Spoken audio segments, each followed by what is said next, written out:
नमस्कार दोस्तों, आज हम लोग ज्योग्राफी यानी भूगोल 10th क्लास के भूगोल का इकाई तीसरा निर्माण उद्योग के सभी लघु उत्तरीय प्रश्न और वस्तुनिष्ठ प्रश्न को देखेंगे। जिसमें चलिए स्टार्ट करते हैं हम लोग पहला क्वेश्चन से। पहला क्वेश्चन हमारा दिया हुआ है कि इनमें से कौन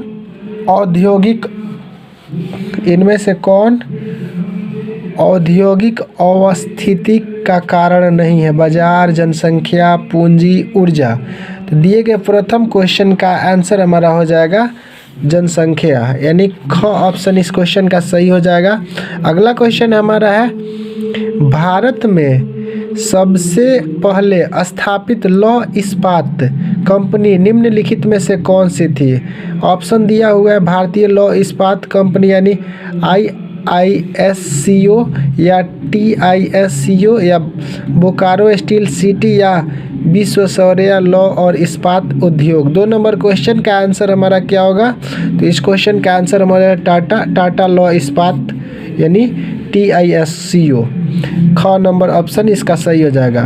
अगला क्वेश्चन है क्वेश्चन नंबर 3।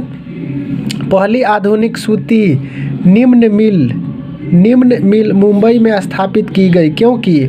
ऑप्शन दिया है मुंबई एक पतन है, या ख ऑप्शन यह कपास उत्पादन के क्षेत्र के निकट स्थित है, या मुंबई में पूंजी उपलब्ध थी, या उपर्युक्त सभी। तो 3 नंबर क्वेश्चन का सही है ऑप्शन हो जाएगा उपर्युक्त सभी। यहाँ पे यह एक पतन भी है और यहाँ कपास का उत्पादन निकट भी था और मुंबई एक पूंजीपति राष्ट्र भी है। अगला क्वेश्चन है हमारा क्वेश्चन नंबर 4। निम्नलिखित में से कौन उद्योग कृषि पर आधारित नहीं है? सूती वस्त्र है, या सीमेंट है, या चीनी है, या जूट है? तो क्वेश्चन नंबर 4 का आंसर हमारा हो जाएगा ऑप्शन ख, यानी सीमेंट उद्योग जो है कृषि पर आधारित नहीं है। अगला क्वेश्चन है क्वेश्चन नंबर 5। हुगली औद्योगिक प्रदेश का केंद्र है। ऑप्शन दिया है कोलकाता रिसवाड़, या फिर कोलकाता कोन्नागरी, या फिर कोलकाता मोदिनीपुर, या कोलकाता हावड़ा। 5 नंबर क्वेश्चन का आंसर हमारा हो जाएगा ऑप्शन क, यानी कोलकाता और रिसड़ा। कोलकाता और रिसड़ा इस क्वेश्चन का आंसर हो जाएगा। अगला क्वेश्चन हम लोग देखते हैं क्वेश्चन नंबर 6। निम्नलिखित में से कौन उद्योग सार्वजनिक क्षेत्र के अंतर्गत आते हैं? जेके सीमेंट उद्योग, या टाटा लौह उद्योग, या बोकारो लौह इस्पात उद्योग, या रेमंड की कृत्रिम वस्त्र उद्योग। तो 6 नंबर क्वेश्चन का आंसर हमारा ऑप्शन हो जाएगा ग, बोकारो लौह इस्पात उद्योग। अगला क्वेश्चन है हमारा क्वेश्चन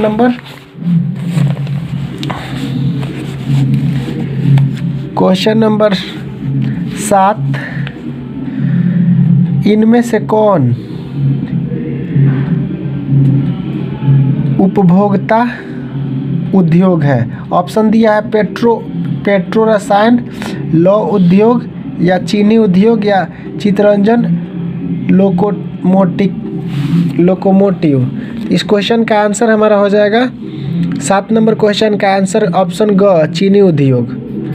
ठीक कर लेंगे, चीनी उद्योग। अगला क्वेश्चन है हमारा निम्नलिखित में से कौन छोटे पैमाने का उद्योग है? दिया चीनी उद्योग, कागज उद्योग, फिर खिलौना उद्योग, या विद्युत उपकरण उद्योग। तो 8 नंबर क्वेश्चन का आंसर हमारा हो जाएगा खिलौना उद्योग एक छोटे पैमाने का उद्योग है। अगला क्वेश्चन है हमारा भोपाल गैस त्रासदी जो है, त्रासदी में किस गैस का रिसाव हुआ था? कार्बन डाइऑक्साइड, कार्बन मोनोऑक्साइड, या मिथाइल आइसोसाइनाइड, या सल्फर डाइऑक्साइड। तो इस क्वेश्चन का आंसर हमारा हो जाएगा ऑप्शन ग, मिथाइल आइसोसाइनाइड गैस का रिसाव हुआ था।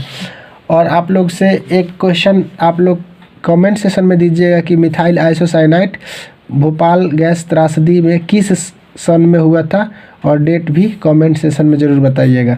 चलिए इसके साथ हम लोग दूसरा क्वेश्चन देखते हैं। लघु उत्तरीय का प्रथम प्रश्न है हमारा, विनिर्माण से आप क्या समझते हैं, यानी विनिर्माण क्या है? चलिए इस क्वेश्चन का आंसर हम लोग देखते हैं कि विनिर्माण किसे कहते हैं। तो इस क्वेश्चन का आंसर हमारा हो जाएगा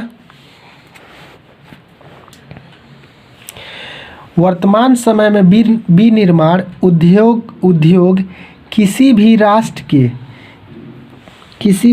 के विकास एवं संपन्नता का एक सूचक है। यानी जो उद्योग विनिर्माण है किसी भी राष्ट्र के विकास करना और उसके संपन्न करने का सूचक है। कच्चे मालों द्वारा जीवनोपयोगी वस्तुएं तैयार करना और विनिर्माण कहलाता है। यानी कच्चे माल द्वारा जीवन के लिए उपयोगी वस्तु का तैयार करना ही विनिर्माण कहलाता है। जैसे कि कपास से कपड़ा और गन्ना से चीनी, लौह से अयस्क या लौह से इस्पात आदि वस्तुएं प्राप्त करना। अगला क्वेश्चन है क्वेश्चन नंबर 2 हमारा, सार्वजनिक एवं निजी उद्योग में अंतर स्पष्ट करें। इस क्वेश्चन का आंसर हमारा हो जाएगा सार्वजनिक, यानी सार्वजनिक उद्योग मतलब दोनों का अलग अलग अंतर स्पष्ट करना है, जिसका बता दें। सार्वजनिक उद्योग इसका संचालन सरकार स्वयं करती है। यानी जो सार्वजनिक उद्योग होता है उस पर हमारा निजी अधिकार का कोई पकड़ नहीं होता। यानी इसका जो भी कर्ता धर्ता होती है सरकार होती है। इसमें भारी तथा आधारभूत उद्योग सम्मिलित होता है। इसमें बड़ा से बड़ा उद्योग सम्मिलित रहता है, जैसे कि दुर्गापुर, भिलाई, भेल, जिसे भेल है, भारत हैवी इलेक्ट्रिकल्स लिमिटेड आदि इत्यादि इसमें शामिल है। जबकि निजी उद्योग है, इसमें उद्योग पर नियंत्रण निजी व्यक्तियों का अधिकार होता है। निजी लाभ के लिए इसका उद्योग किया जाता है तथा टाटा जैसे उद्योग और रिलायंस जैसे इंडस्ट्री जो है ये निजी उद्योग के अंतर्गत आती है। और इसी के साथ हम लोग अगला क्वेश्चन देखते हैं। क्वेश्चन नंबर 3 है हमारा, उद्योग के स्थानीयकरण के 3 कारणों को लिखें। तो इस क्वेश्चन का आंसर हमारा हो जाएगा, किसी उद्योग को स्थापित करने में कई कारकों का योगदान होता है। इन कारकों को 2 वर्गों में बांटा गया है। अब भौतिक कारक है या दूसरा मानवीय कारक है। कच्चा माल, शक्ति के साधन, जल की सुलभता तथा अनुकूल जलवायु को भौतिक कारक कहते हैं, जबकि श्रमिक, बाजार और परिवहन, पूंजी आदि मानवीय कारक के अंतर्गत माने जाते हैं। तो इस क्वेश्चन का ये आंसर हो जाएगा। और इसी के साथ हमारा नेक्स्ट क्वेश्चन है क्वेश्चन नंबर 4, कृषि आधारित उद्योग और खनिज आधारित उद्योग में क्या अंतर है।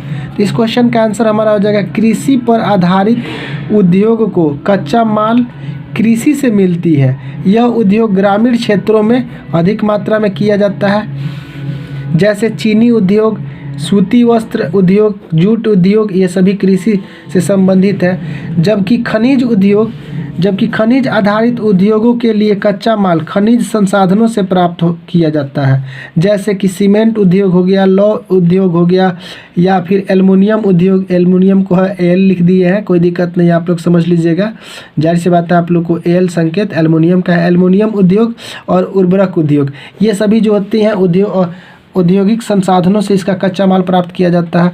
और इसके साथ अगला क्वेश्चन है हमारा, स्वामित्व के आधार पर उद्योगों को उदाहरण सहित वर्गीकृत करें। यानी इस क्वेश्चन का आंसर हम लोग देखते हैं। इस क्वेश्चन का आंसर हमारा है, स्वामित्व के आधार पर उद्योगों को 4 वर्गों में बांटा गया है। अब उद्योग को 4 वर्गों में बांटा गया है, तो कौन कौन से उद्योग है।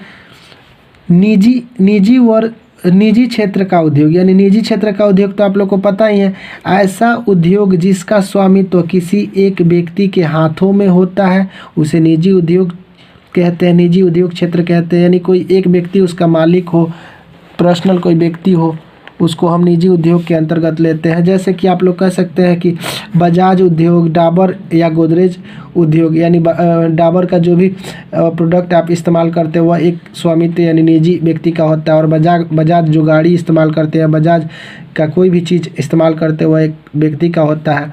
और नेक्स्ट पॉइंट हमारा है सार्वजनिक उद्योग, ऐसा उद्योग जिसका स्वामित्व सरकार एजेंसियों के हाथों में होता है। यानी सरकारी एजेंसी के हाथ में जो होता है उसको हम क्या कहते हैं, सार्वजनिक उद्योग। सार्वजनिक उद्योग के अंतर्गत कौन कौन से आते हैं, जैसे भेल का फुल फॉर्म होता है Bharat heavy electricals limited.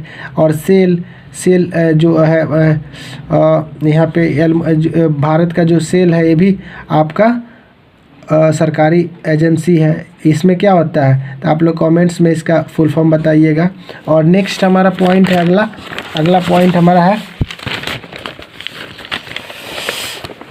Point हमारा दिया हुआ है संयुक्त उद्योग। ऐसा उद्योग जिस पे सरकारी और निजी क्षेत्र का संयुक्त स्वामित्व हो, यानी ऐसा उद्योग जिसमें सरकारी व्यक्ति भी हो, यानी सरकार का भी अधिकार हो और निजी व्यक्ति का भी अधिकार हो, उसे हम संयुक्त उद्योग कहते हैं। जैसे कि आप कह सकते हैं ऑयल इंडिया लिमिटेड या अमूल उद्योग, ये हो जाएगा आपका अगला। और इस क्वेश्चन का लास्ट पॉइंट हमारा है सरकारी उद्योग, यानी ऐसा सहकारी उद्योग, ऐसा उद्योग जिसका स्वामित्व कुछ लोग, यानी कुछ ऐसे लोग होते हैं और कुछ श्रमिक लोगों के हाथों में होता है, उसे हम स्वामित्व क्या चौथा पॉइंट है संयुक्त उद्योग कहते हैं, सॉरी सहकारी उद्योग कहते हैं। यानी जिसमें कुछ लोगों का और कुछ श्रमिकों का हाथ होता है उसको हम सहकारी उद्योग के अंतर्गत लेते हैं। जैसे आप कह सकते हैं मद्रास के चीनी मिल यानी चीनी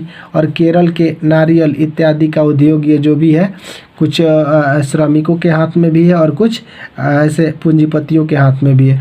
तो इसी क्वेश्चन के साथ आज का हम लोग वीडियो समाप्त करते हैं और आप लोगों से रिक्वेस्ट करते हैं कि आप मेरे चैनल से अगर नए हैं तो मेरे चैनल को सब्सक्राइब कर लें और बेल आइकन को दबा लें ताकि आपको नोटिफिकेशन मिलता रहे। और अपने दोस्तों के पास ज़्यादा से ज़्यादा इस वीडियो को शेयर करें, उन्हें भी इसका बेनिफिट हो सके। और आप लोग मेरे वीडियो को लाइक भी करें। मिलते हैं नेक्स्ट वीडियो में, तब तक के लिए थैंक यू सो मच।